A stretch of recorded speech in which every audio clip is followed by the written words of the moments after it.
Hello and welcome to another edition of True Audiofiles, Vinyl Haul Edition. So this is going to be an episode where I go over some finds that I got on a business trip to Baltimore this week.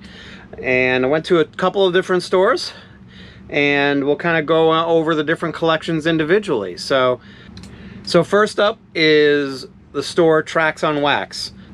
They're right outside of Baltimore and great store, great owner. Would love to have interviewed him, but he was basically the only guy in the store, so didn't want to take up his precious time.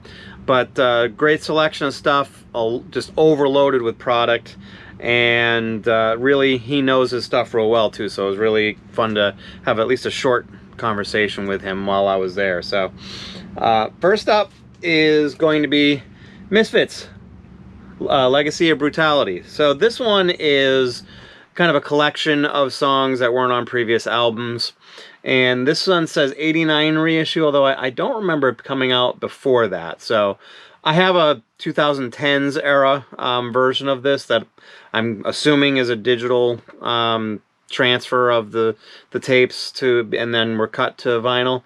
Hopefully this is analog, don't know, but not a big deal. But I'm just kind of curious to see if there's going to be a sound quality difference between this and the reissue that there was. Next up is Matthew Sweet, Altered Beast. So I kind of have a love and meh relationship with Matthew Sweet. Love his song and album Girlfriend, although there are some meh tracks on that. But this is done by Intervention Records. They also did the Girlfriend reissue that I actually own as well, cut from analog master tapes, and there's a bunch of bonus tracks on here as well that are tracks from the era that weren't released on the albums originally. So don't think I've actually ever seen these in stores. I've only seen the mail order, so it was kind of cool to see this actually in the store, and thought I'd pick it up because it was a reasonable price for what it was. Alright, next is Prince. Surprise, surprise, another Prince album, right? But this is actually a promo single of two pretty cool songs. One is Black Sweat, which I think is an awesome song, and then another really good song is Beautiful, Loved, and Blessed. And both came out, I think, mid-2000s, and have them on in digital, but I don't have this promotional copy on vinyl, so kind of fun to have. Next, Miles Davis, Directions. This seems to be a compilation of tracks that were, of unreleased tracks that were done between 1960 and 1970. This compilation came out in, I believe, 1981. And I don't think I've ever seen this out before. And it's a promo copy, which is kind of cool too. So that's kind of exciting that I have a promo copy as well. So next up, we have another promo copy, actually, but this one is Thelonious Monk, Always Know. This one appears to be kind of a compilation of different things as well. I've never seen this out in the public either, and this is actually a white label promo, which is kind of cool. Promo copies kind of come in two flavors. They either come with like a gold stamp on them of some sort, or they'll come with that gold stamp, what you saw on this cover, which you can see there, and the label is not your traditional label. It's a white label like this one. So kind of cool to have, and excited to kind of check this one out. So kind of a fun little one that I've never seen before.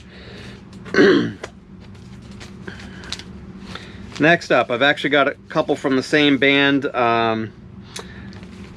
Noticed a couple weeks ago that I was a little short on my Journey record collection. So back in the really late 70s, early 80s, when I was really young, I really loved Journey, and actually liked them throughout the 80s and the 90s. Still like them a lot, you know. I don't think they've really released much of anything recently, but the older stuff, this was probably the beginning of the end of when I started liking them a lot, though. So, but it's got Raised on Radio, which, fun little fact,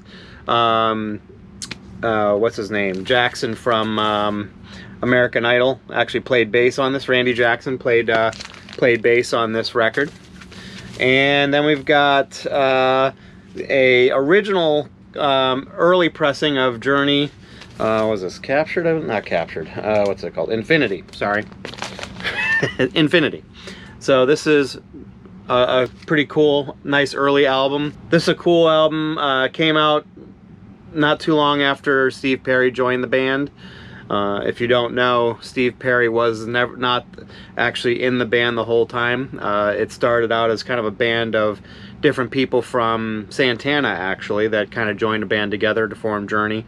And then, like 2 or 3 records in, Steve Perry joined. So this is one of his early joinings with the band, or early works with the band after like 2 or 3 albums in. So this next one's kind of fun. I'm not sure how many listens it's going to get, but it is the Batman theme and other songs that are themed around the Batman TV show of the 60s. So, but it's got the original 60s series Batman theme on it, and it's an original relatively early pressing, and I think it's just kind of fun. Like I said, don't know if I'll listen to it a lot, but I can't wait to listen to it and check it out. Next is actually a 2-pack, and I know this is going to come as a surprise, but it's Prince again. But this is his 2 hits collections that came out in, I want to say probably mid to late 90s, was it? I can't remember. I think it was late 90s. But I don't think they ever came out on vinyl in the US. So these are German-issued copies of them, and so I'm kind of excited about that. It's one of the few earlier pre-2000s Prince albums that I didn't have on record. There's a couple more that I desperately want that I'm having a hard time finding out in the wild. Hopefully I will come across them one day, but was able to scoop those up. Alright, so next up is the stuff I got at Soundgarden. Soundgarden is in Fells Point in Baltimore proper, and it's kind of a cool store, but I would say if you're looking for used vinyl, it's not a place to go if you're wanting to get it. They do have some stuff, and you might luck into some stuff. I kind of got a couple of things, nothing over the top excited about, but stuff that I definitely wanted. One that I am pretty excited about, but they're good for buying new vinyl, though. Their new vinyl prices are actually, in most cases, what I've found, have been cheaper than Amazon. And actually, I got a couple of kind of discontinued or special blowout price on new vinyl that I'm going to show you too. But first up on this one is a new vinyl, not used. It's Crystal Method, Vegas. Was really into this band when they first came out. You know, the Busy Child and Trip Like I Do are some 2 really great songs from this. I was kind of hesitant to buy this when I first saw it. I think it was a couple years ago, because it's probably digitally recorded. It's electronic music, which means it's mostly digital, so not sure what the advantage necessarily would be on vinyl, but it's such a great album, I just couldn't pass it up. And again, this was cheaper than what I could have got it for on Amazon, so hard to pass up. Next up, another new release, or new vinyl, not used, and this one was one of those like half-off deals, and it was an amazing price, and didn't buy it when it first came out because I bought it digitally. But this is Whitesnake's 35th anniversary of Slide It In. This was before they got really big, but they were kind of in a transitional phase between kind of their old original sound, which is very Deep Purple-ish, because there's a lot of members from Deep Purple, and where they're starting to get into the harder rock, almost heavy metal sound to them. But Slide It In, and what makes this, not only is it a great album, but what makes this pretty interesting is it actually has the 2 mixes. There was a UK mix, and then there was a US mix. So this has got both on a 2-record set. So paid $15 for it. Pretty hard to beat that. This one, I have a little bit of a tiny backstory on it. I actually follow 33 RPM, another YouTuber, which you should check out. He does some great stuff. I think he's on a little bit of a hiatus right now, but he's coming back in a couple weeks, I believe. And he had shown this record a couple weeks ago, and I kind of knew that it existed, but I had never seen it out in the wild before. So lo and behold, he showed it, maybe a month or so ago, and now I found it. And it's Fonzie, the Fonzie's Favorites, which is what is kind of really fun about this one, just besides the absurdity of the album itself, is it actually came with like a little cutout kickstand, if you will, so you could actually put it up and kind of put it as a picture, sitting on a nightstand or whatever you wanted to. I'm sure that was for the girls, because back in the mid 70s, late 70s, there were a lot of girls loving on Fonzie, so because he was cool, right?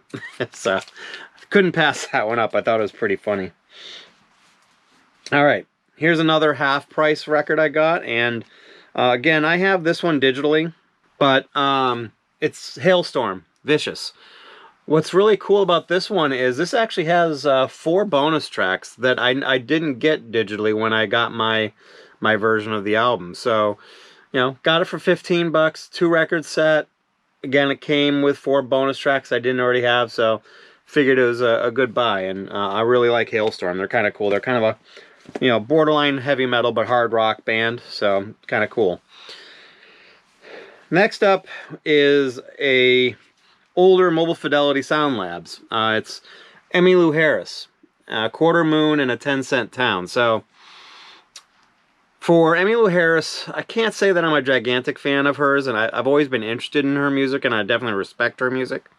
I bought 1 or 2 albums of hers in the past, but this was a $15 MoFi that was in perfect condition, and I couldn't pass it up. So